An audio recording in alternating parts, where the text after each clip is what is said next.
La 4e édition de la Conférence internationale des expositions sur les hydrocarbures du Congo, CIEHC4, s'est tenue du 19 au 21 février 2020 à Brazzaville, en République du Congo, au Centre international des conférences de Kintélé. Organisée par le ministère des hydrocarbures de la République du Congo et AME Trade, la 4e édition de la Conférence internationale et exposition des hydrocarbures au Congo a eu pour sponsor principal la Société nationale des pétroles du Congo, SNPC, et 15 autres sponsors. Total, Groupe AOGC, Eni, Elma EP Congo, Chevron, Perenco et Luc Oil, Petro Congo, PGS et Continent Congo, Puma, Schlumberger, Engineering Petroleum Industry, Exima et Olive Energy. La cérémonie d'ouverture de la 4e édition de la Conférence internationale et exposition sur les hydrocarbures au Congo, CIEHC4, a été présidée par son Excellence M. Clément Mwamba, Premier ministre, chef du gouvernement de la République du Congo. Assistaient aussi à cette cérémonie d'ouverture les ministres, personnalités et représentants des ministres des pays membres de l'Organisation des producteurs de pétrole africain APPO. M.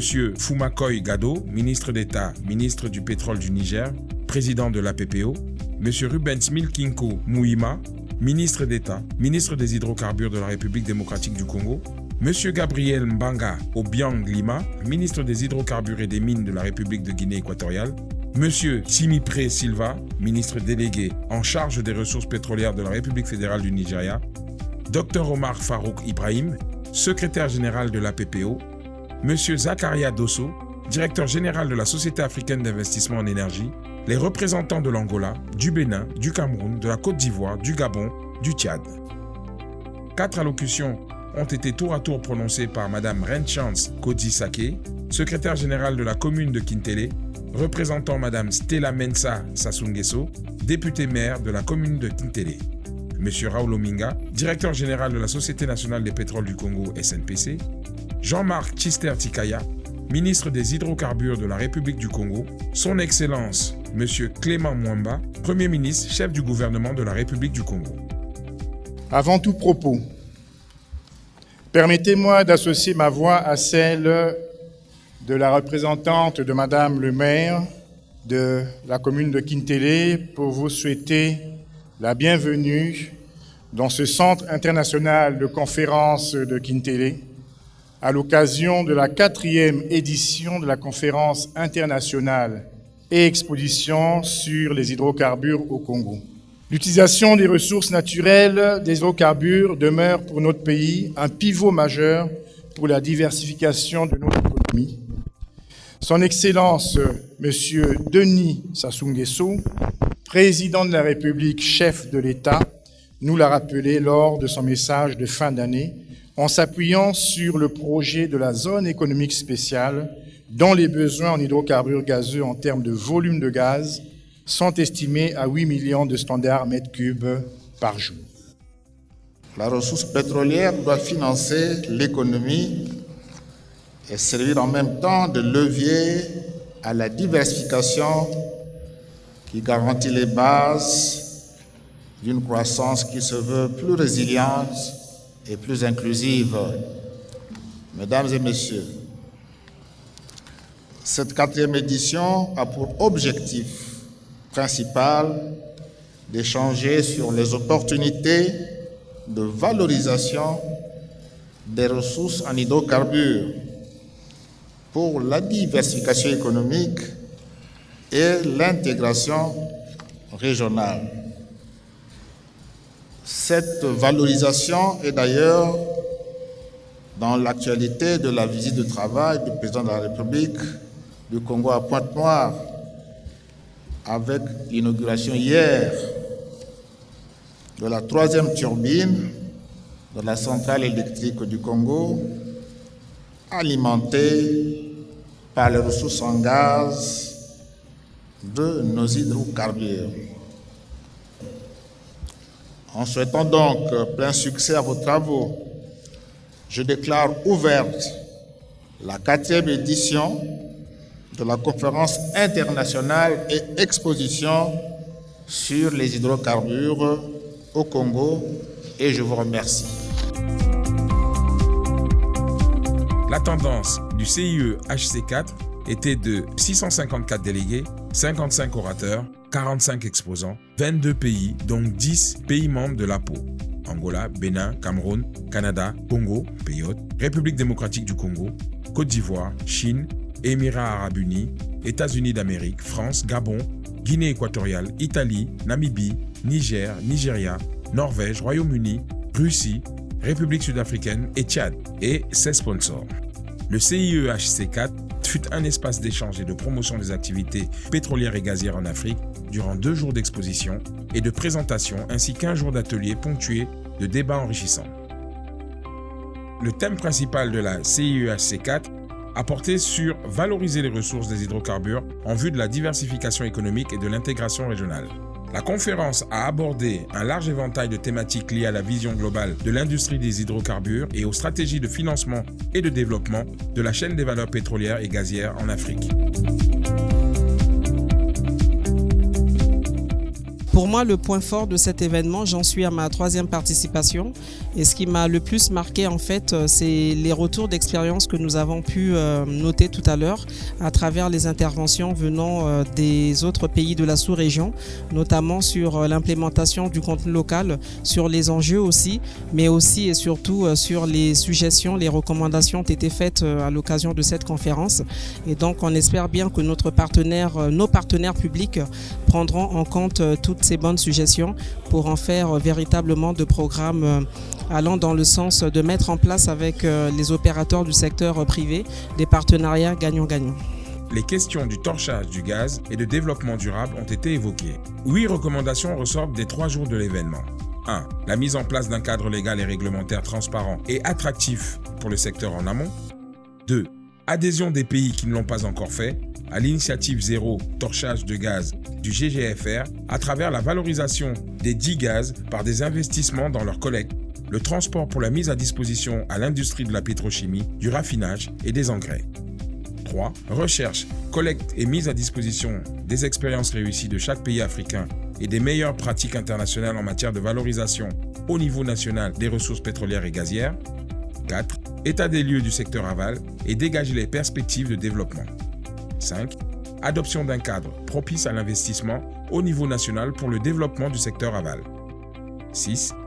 La mise en place d'un cadre favorable au développement des entreprises locales dans le secteur aval. 7. L'encouragement de la responsabilité sociale des entreprises. Et 8. La promotion des initiatives de développement des projets économiques transfrontaliers et régionaux. I think that the conference is excellent. It's very important as well to remember that a country that can afford its own conference give a clear signs of credibility. It shows that is one of the leading place of oil and gas production in the world. Only few countries can afford to have their own conference, and so it shows that it is a leader in the oil and gas market in Africa.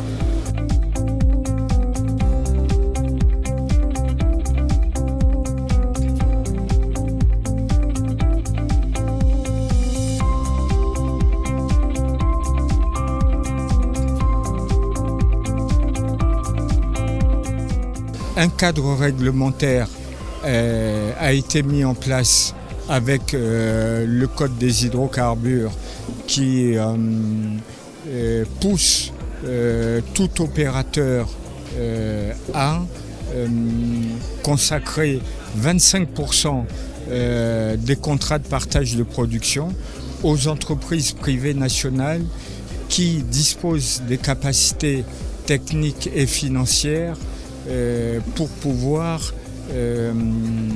participer au projet de l'industrie pétrolière.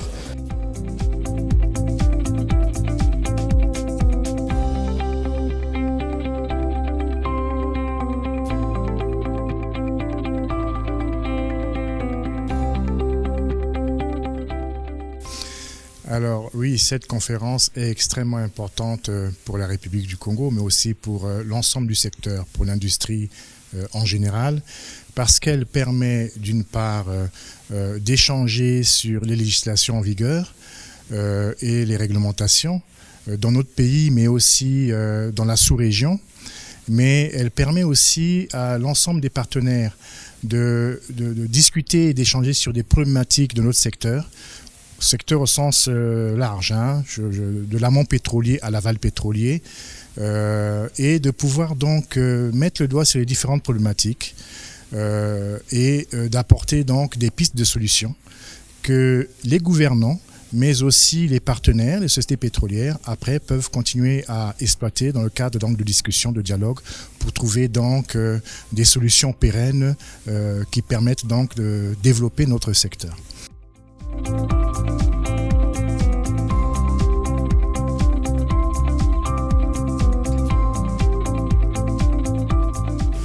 So it's been a very positive few days. It's been very productive. There's been lots of very good positive conversations.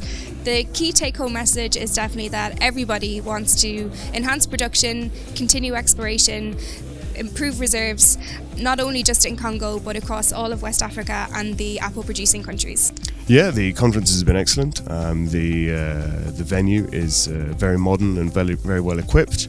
The attendance has been fantastic. A real range of different companies, both Congolese companies as well as those coming from further abroad. We've had people coming from America and China and Russia and Europe. So it's been a very diverse platform for developing contacts, for developing knowledge of the market, and further understanding what opportunities lie ahead.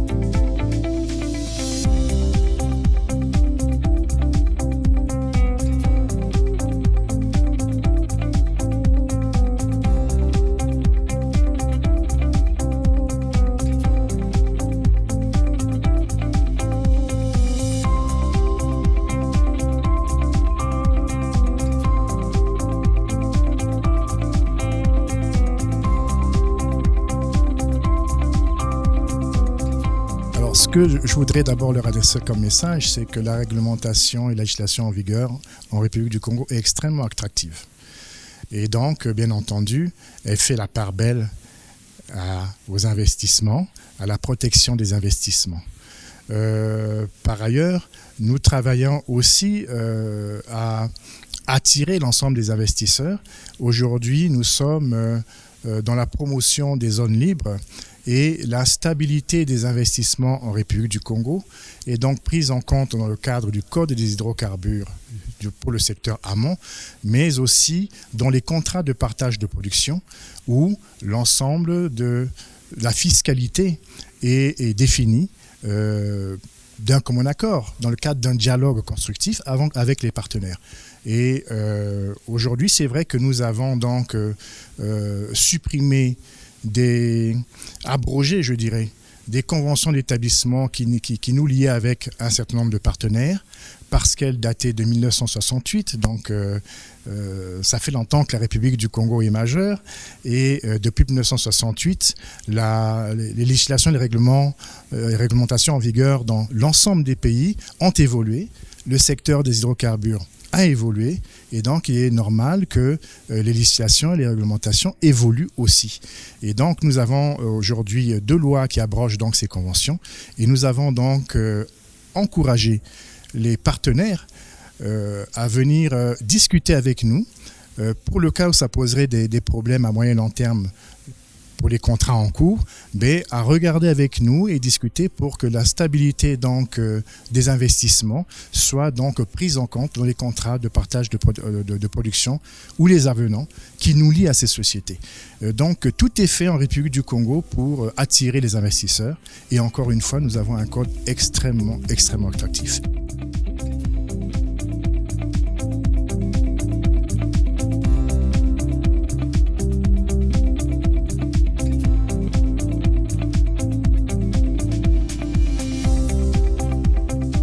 La perspective du développement d'un marché régional avec ses nombreux défis naturels institutionnels, juridiques et stratégiques ont été évoqués. À bientôt pour le CIEH C5 en 2022.